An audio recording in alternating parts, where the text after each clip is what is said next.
नमस्कार दोस्तों, आशा करता हूँ आप लोग अच्छे होंगे। फ्रेंड्स, टेक्निकल फंडा राय पे आपको स्वागत है। फ्रेंड्स, ऑलरेडी फोर्स के बारे में चल रहा था पिछले हमारे क्लास में, और आप अगर ये वो वीडियो नहीं देखो फ्रेंड्स तो प्लीज़ पहले वो वीडियो देख लो, उसके बाद इस वीडियो में आओगे तो अच्छा होगा। ठीक है, तो पहले जल्दी से फटाफट से शुरू करते हैं। फ्रेंड देखिए, तो लास्ट टाइम हम क्या पढ़ रहे थे, रिजल्टेंट फोर्स। फ्रेंड ठीक है, तो रिजल्टेंट फोर्स का जो मैंने बताया था अभी कि एक बॉडी में एक जो यहाँ पे सिंगल लाइन पे तीन फोर्स अप्लाई हो रहा है। मानिए एक ही कार है मान लीजिए यहाँ पे, और तीनों फ्रेंड आप कार को पुश कर रहे हो, तो पीछे से तीनों फ्रेंड फोर्स अप्लाई कर रहे हो, तो तीनों फोर्स का मिला के एक सिंगल फोर्स वहां पे एक्ट करेगा बॉडी पे ऊपर। तो तीनों फोर्स को हम सॉरी एक सिंगल फोर्स को कैसे कैलकुलेट करेंगे, resultant force equal to P plus Q plus S कर देंगे। ठीक है, यहाँ पे देखिए वही पैरेलल फोर्स है, ये एक स्ट्रेट लाइन फोर्स है और एक पैरेलल फोर्स। देखिए मानिए टोटल एक बॉडी है, मतलब मानिए पूरा ए बी ऐसा सी डी करके एक स्क्वायर एक रेक्टेंगुलर मानिए कोई ब्लॉक है, कार ही मान लीजिए इसको। तो मानिए दोनों तरफ से दो फ्रेंड आप रस्सी लगा बांध के खींच रहे हो, पी फ्रेंड और क्यू फ्रेंड, तो दोनों को हम बोलेगा पी फोर्स क्यू फोर्स दे रहे। तो बॉडी क्या करेगा, आगे आगे की तरफ मूवमेंट करेगा। तो बॉडी का जो फोर्स जो हम कैलकुलेट करेंगे, जो रिजल्टेंट फोर्स, तो वो सिंगल सिंपली आएगा एक बीच से, तो वो हम बोलेंगे रिजल्टेंट फोर्स। तो मिनिमम तो दो फोर्स होना चाहिए रिजल्टेंट फोर्स आने पे। तो यहाँ पे रिजल्टेंट फोर्स इक्वल टू क्या है, P force plus Q force. Friends ठीक है, अब देख लेंगे friends triangular law of resultant force.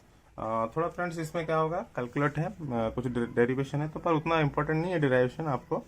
अब डेरिवेशन तो एग्जाम पे नहीं आता, आपको जस्ट फार्मूला ही काम पे आता है, या तो डायरेक्ट फार्मूला भी पूछ लेते हैं एग्जाम पे, और नहीं तो फार्मूला आपको इनपुट करके कुछ प्रॉब्लमेटिक क्वेश्चंस को सॉल्व करना पड़ता है।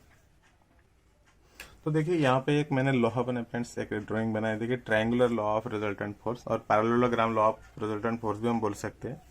ठीक है, यहाँ पे हम अगर इसका अपोजिट में एक ड्राइंग बनाएंगे पैरेलल करके, तो पैरेललोग्राम लॉ हो जाएगा। ट्रायंगुलर लॉ से पैरेलल लॉ रिजल्टेंट फोर्स आता है। तो देखिए फ्रेंड्स, मैंने दो फोर्स यहाँ पे दिया। ए मानी ए पॉइंट में एक बॉडी है, ठीक है, यहाँ पे एक बॉडी है, और यहाँ पे एक पी फोर्स खींच रहा है, एक आर पे रिजल्टेंट होगा, और एक है क्यू फोर्स जा रहा है यहाँ पे। ठीक है, तो बीच में जो फोर्स हमारा यहाँ पे आएगा वो आर फोर्स आएगा, फिर रिजल्टेंट फोर्स आएगा। ठीक है,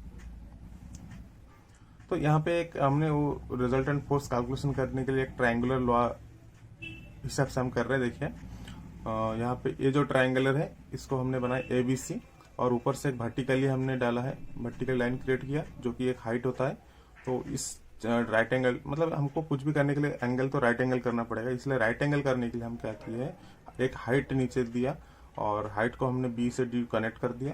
ठीक है, तो यहाँ पे ये राइट एंगल हो गया 90 डिग्री, और यहाँ पे ये मान लीजिए थीटा आया। ठीक है, और राइट एंगल का ऑपोजिट जो होगा वो हमारा हाइपोटेनस होगा। ये हाइट है, मान लीजिए हाइट है, इसको हाइपोटेनस मत मानिए फ्रेंड, ये हाइट है। हाइपोटेनस जो है वो आर है, जो हमारा, और क्यू भी है। ठीक है, दो हाइपोटेनस है, तो हम यहाँ पे दो ट्रायंगल कर सकते हैं, एक तो A C D, triangle A C D, और एक है ट्रायंगल बी डी सी। तो दोनों ही राइट एंगल ट्रायंगल है। तो देखिए in triangle A C D, पहले बड़े वाले ट्रायंगल लेते हैं, तो H square is equal to P square plus B square, जो पाइथागोरस का फॉर्मूला है वहाँ पे।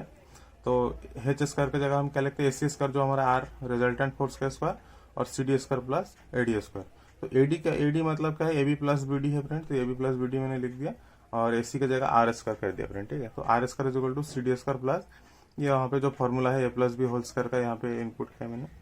ठीक है, तो सेकंड देख लेते हैं यहाँ पे फ्रेंड्स, ये एक समीकरण बोलते हैं हम यहाँ पे। तो फ्रेंड ये सब डेरिवेशन का चैप्टर मैंने अभी इतना डाला नहीं, जस्ट हल्का फुल्का आपको बता रहा हुआ, ऐसा आया है। ठीक है, नेक्स्ट देख लेते हैं in triangle B C D, इस छोटा सा ट्रायंगल में साइन थीटा और कॉस थीटा। साइन थीटा का कहाँ पे काम आता है, जहाँ पे हमारा हाइट का मेजरमेंट होता है वहाँ पे साइन थीटा काम आता है, और जहाँ पे हमारा लेंथ मेजरमेंट होता है बेस जो हॉरिजॉन्टली, वहाँ पे हमारा कॉस थीटा मेजरमेंट होता है। ठीक है, बेस जहाँ आता है। तो साइन थीटा का फॉर्मूला क्या है, परपेंडिकुलर बाय हाइट, तो इक्वल टू परपेंडिकुलर मेरे को पता है सी डी, ये जो लेंथ है, और बाय क्यू, ये हाइपोटेनस। ठीक है, परपेंडिकुलर बाय हाइट नहीं, सॉरी, परपेंडिकुलर बाय हाइपोटेनस। तो यहाँ पे क्यू दिया, तो यहाँ पे मैंने क्रॉस मल्टीप्लिकेशन किया, C D is equal to Q sine theta. ठीक है, like cos theta is equal to क्या है, हमारा बेस बाय हाइपोटेनस होता है।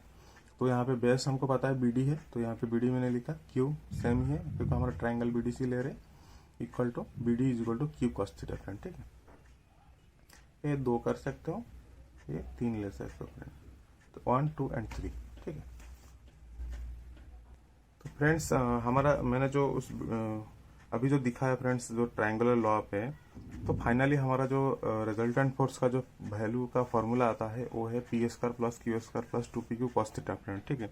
मैंने इतना डेरिवेशन नहीं दिखाया क्योंकि वो टाइम लॉस होता है फ्रेंड्स, और कॉम्पिटिटिव के लिए डेरिवेशन इंपॉर्टेंट नहीं है, कॉम्पिटिटिव के लिए आपका इंपॉर्टेंट है फॉर्मूला, ठीक है।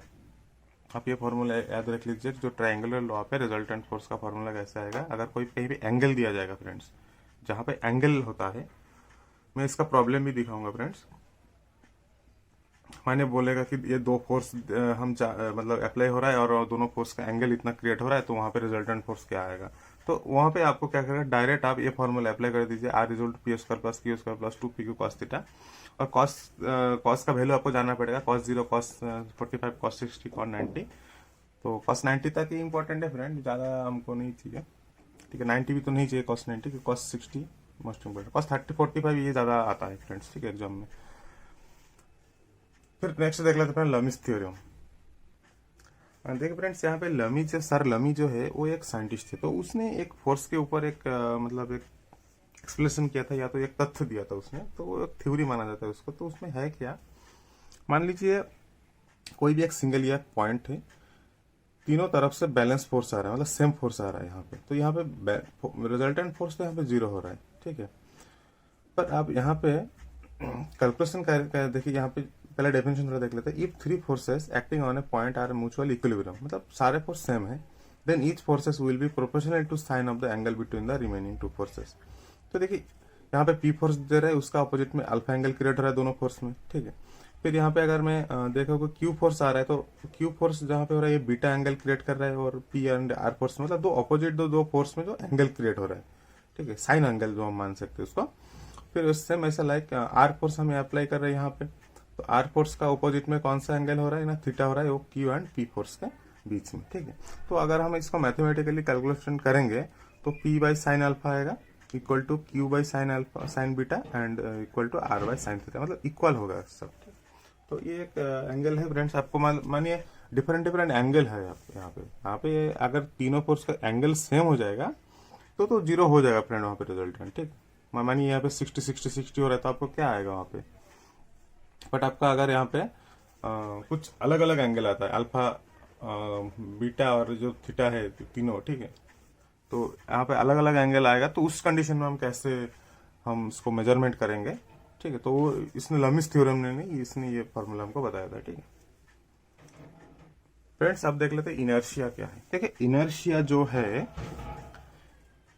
ये डिपेंड करता है बॉडी का मास के ऊपर।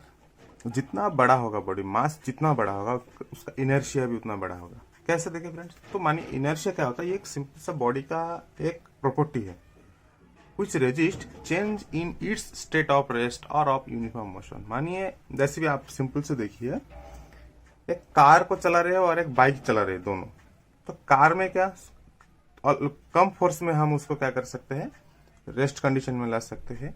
बट बस अगर उसको ब्रेक लगाना है तो उसका ज्यादा फोर्स अप्लाई करना पड़ता है, उसके बाद जगह क्या आता है, बस स्लोली हो जाता है या तो रेस्ट कंडीशन में आता है। तो ये जो ज्यादा कम, ये डिपेंड कैसे कर रहे हैं हम, क्योंकि ये उसका मास ज्यादा है, जैसे कि बस का मास ज्यादा है, एक कार का मास छोटा है, ठीक है। तो यहाँ पे इनर्शिया वो एक प्रॉपर्टी ही है बॉडी का, जो कि खुद का स्टेट चेंज करने के लिए वो रेजिस्ट करता है, ठीक है। जैसे देखिए मानिए आप कोई भी एक पत्थर वहां से पुश कर रहे हो, तो पत्थर क्या करेगा, वो आपको रेजिस्ट करेगा, ठीक है, मैं यहां से नहीं हिलूंगा, मतलब वो बोल तो नहीं पाएगा, पर उसका जो मास के हिसाब से आपको पता चल जाएगा कि मैं जितना धक्का मार रहा हूँ इस बॉडी के ऊपर, ये पत्थर के ऊपर, ये पत्थर यहाँ से हिल नहीं रहा है, मतलब उसका मास के हिसाब से आपको आइडिया लग जाएगा कि मुझे कितना जोर से धक्का मारना पड़ेगा, ठीक है। तो ये जो रेजिस्ट कर रहा है बॉडी अपने से, उस प्रॉपर्टी को हम बोलेंगे क्या, इनर्शिया फ्रेंड, ठीक है। तो देखिए ये simply depends on mass of body का मास जितना बढ़ा होगा इनर्शिया प्रॉपर्टी बढ़ेगा उसका। Heavier object have more inertia than the lighter object. मैं अभी बताया कि अगर बॉडी का इनर्शिया ज्यादा होगा बॉडी का, तो हम जान लेंगे वो बॉडी का जो मास है वो हैवी ज्यादा है, तो हैवियर ऑब्जेक्ट है, और ठीक है।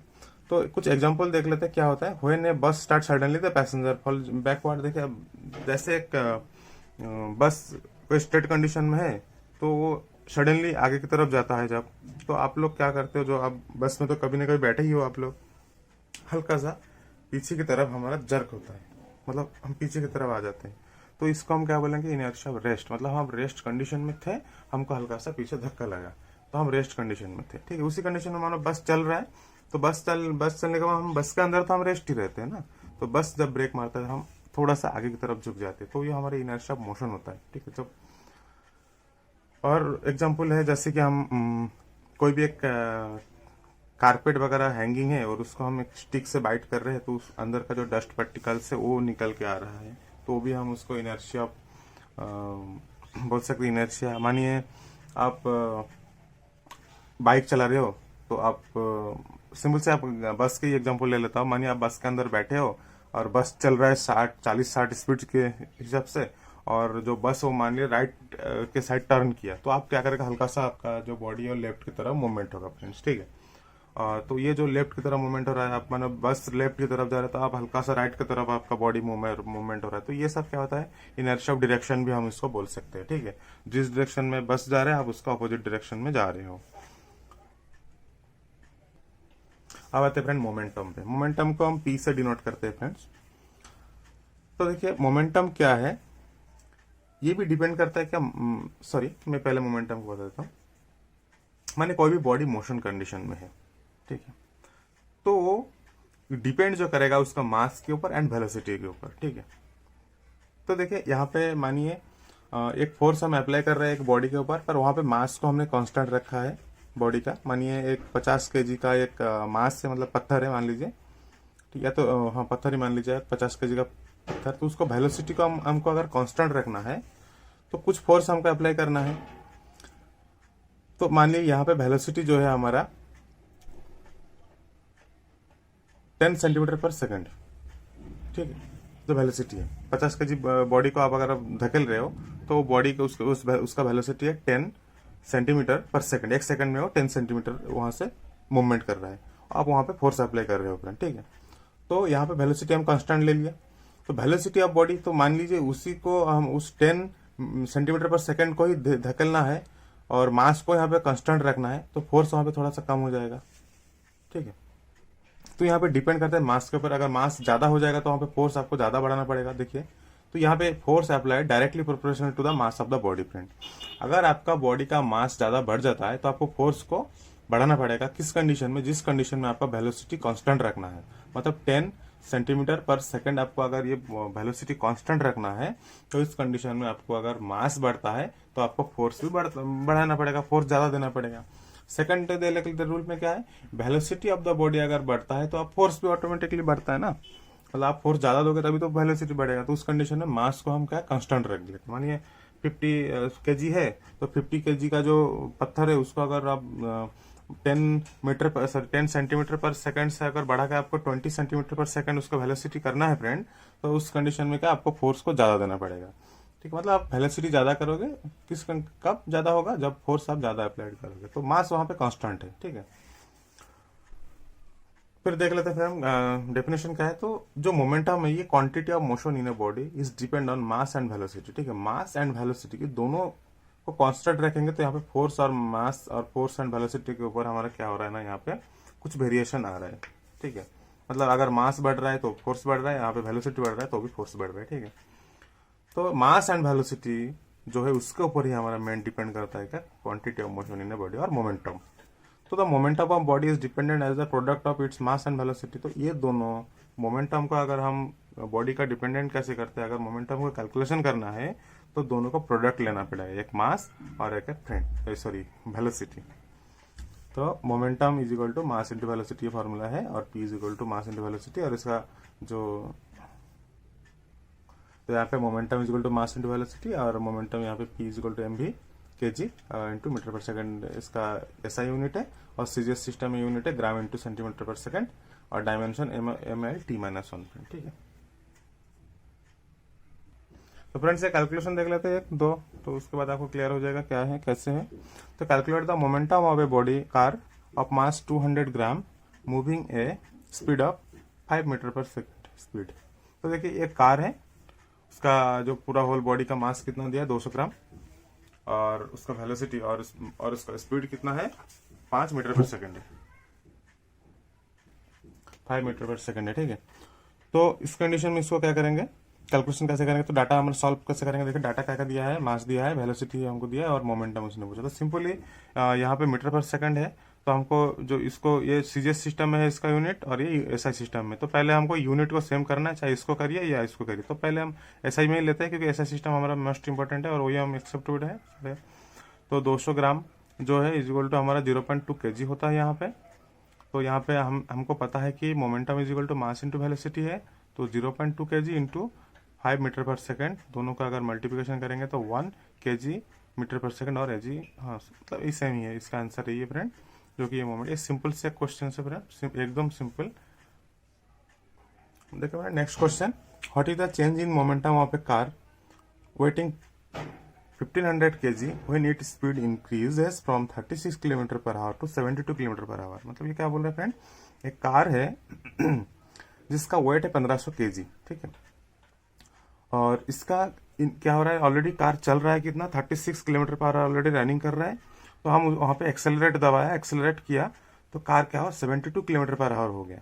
तो जो वो स्पीड जो बढ़ा है तो कुछ डिस्टेंस मूवमेंट किया उस स्पीड में, तो 36 kilometre per hour to 72 kilometre per hour body को जाने के लिए जो मोमेंटम हमारा चेंज हुआ, पहले 36 किलोमीटर पर आवर पे एक मोमेंटम था, तो यहाँ आने के बाद और एक मोमेंटम हो गया। तो ये जो स्टार्टिंग है ये इनिशियल वेलोसिटी है और फाइनल वेलोसिटी है, तो दोनों में हमारा देखना पड़ेगा यहाँ पे मोमेंटम क्या है। तो मोमेंटम भी यहाँ पे हमारा इनिशियल मोमेंटम क्या है और देख लेंगे और एक बार फाइनल मोमेंटम क्या है। ठीक है, तो यहाँ पे इसने पूछा क्या, change in momentum, only change in momentum पूछा है। तो चेंज इन देख लेते, डाटा दिया है, मास 1500 kg दिया है और चेंज मोमेंटम ये डेल पी बोलते हैं हम इसको। तो हमारा जो डेल वेलोसिटी क्या है, final velocity minus initial velocity, तो दोनों अगर करेंगे तो 36 किलोमीटर पर आवर हो रहा है। और यहाँ पे जो केजी दिया है फ्रेंड, तो हम क्या करेंगे, इसको kilometre per hour to convert करके हम इसको मीटर पर सेकंड करेंगे। तो सबको पता है फ्रेंड, अगर kilometre per hour to metre per second में कन्वर्ट करना है तो 5/18 को साथ मल्टीप्लिकेशन करना है, और अगर आपको metre per second two kilometre per our करना है तो वहां पे 18/5 को करना पड़ेगा उसको मल्टीप्लिकेशन। ठीक है, तो यहाँ पे देख लेते, ये 36 को हम 5/18 से यहाँ पे क्या मल्टीप्लिकेशन किया तो कितना आया 10 मीटर पर सेकंड। ठीक है, तो डेल पी का हमको पता है formula, del P equal to mass into del V. तो यहाँ पे 1500 gram into 10 equal to 15,000 kg metre per second इसका चेंज मोमेंटम हुआ, चेंजिंग मोमेंटम। ठीक है, ओनली मोमेंटम नहीं, जो चेंज हो रहा है मोमेंटम वहां पे चेंज हुआ है।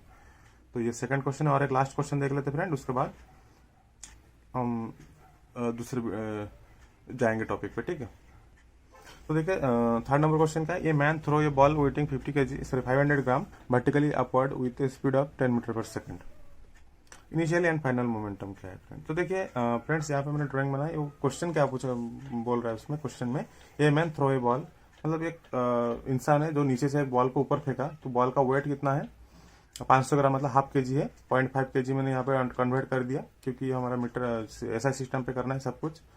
तो और वर्टिकली अपवर्ड उसने थ्रो किया, तो उसका स्पीड जो है 10 मीटर पर सेकंड है, जो इनिशियल स्पीड है। ठीक है, तो यहाँ से इनिशियल स्पीड मैंने 10 मीटर पर सेकंड दिया, और ऊपर जाते हैं तो बॉल उसका फाइनल वेलोसिटी क्या होता है फ्रेंड, 0 हो जाता है क्योंकि उसको फिर से रिटर्न करना होता है। ठीक है, तो वहाँ पे फाइनल वेलोसिटी 0 हो जाता है। तो यहाँ पे इनिशियल मोमेंटम और पूछा फाइनल मोमेंटम, दोनों मोमेंटम क्या है, तो इनिशियल मोमेंटम हमारा इनिशियल वेलोसिटी में होगा, फाइनल मोमेंटम हमारा फाइनल वेलोसिटी में आएगा। हमारा मास यहाँ पे कांस्टेंट है, तो initial momentum is equal to mass into velocity हमको पता है, और मास इंटू इनिशियल वेलोसिटी, तो 0.5 into 10 equal to 5 kg metre per second. ठीक है, और अगर यहाँ पे हम फाइनल मोमेंटम देखेंगे तो फाइनल मोमेंटम हमारे का मास इंटू वेलोसिटी होगा, तो वेलोसिटी जो यहाँ पे 0 है फ्रेंड ऊपर जाके, तो यहाँ पे फाइनल जो मोमेंटम है वो भी 0 ही आएगा। तो देखिए यहाँ पे final momentum is equal to mass into final velocity, तो 0.5 इंटू 0 इक्वल टू 0। ठीक है, तो फ्रेंड्स थैंक यू मेरे वीडियो देखने के लिए, एंड फ्रेंड आप लोग प्लीज सब्सक्राइब करें फ्रेंड्स मेरे चैनल को, और बेल आइकन को भी दबा दीजिए, क्योंकि मैं हर रोज वीडियो अपलोड करता हूँ, हर नया नया वीडियो नया नया तरीका से मैं चाहता हूँ कि आप लोग कैसे भी करके आपका एग्जाम क्रैक करो। तो मिलते हैं नेक्स्ट वीडियो में friends, thank you, bye bye.